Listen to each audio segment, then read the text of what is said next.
Hi, everybody. I forgot that the video I sent you about how to make the scroll painting was not narrated. So here it goes again. I'm going to narrate it for you while we share the screen.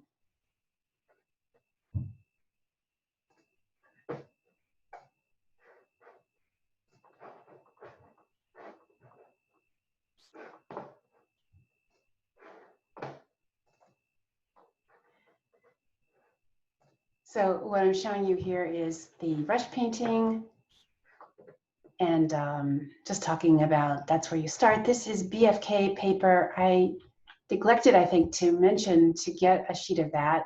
You really don't need it, but if you were interested in trying something a little bit stronger, heavier, it's an all cotton paper that's often used for printmaking. It's about $5 a sheet, but it does give your paint a really different quality. As you can see, I actually used the back of a sheet of paper here that I had already had something on. I'm just using that to have done my painting. So here I am just showing you how you might tear it. You can also cut it if it's easier for you. And I'm just showing you how to overlap the edges here. So you're going to overlap about an inch. And I'm using soft gel matte medium or heavy gel matte medium. Yeah, this is heavy gel matte medium. That is a good adhesive. There are many other adhesives you can use. This is just one that I happen to have, obviously, lying around.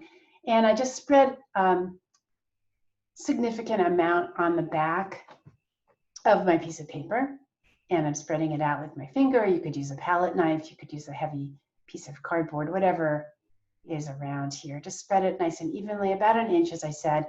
And then you're just going to flip it over and use the back, flip it over. And in this case, do you see what I did was I actually put the two pieces of the painting on either side. I split it so that it was going to be a more interesting composition.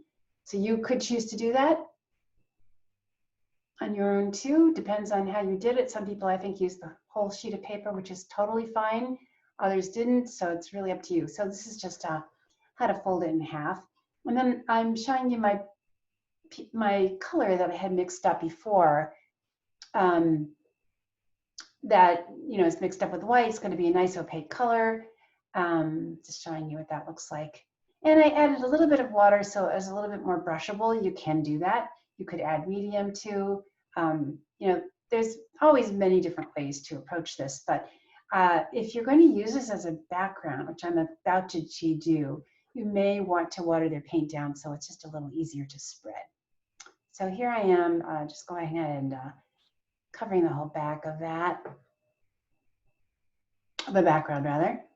That was my choice. You may choose something entirely different to do. You could, because it's opaque, paint right over some of the brush marks if you choose to.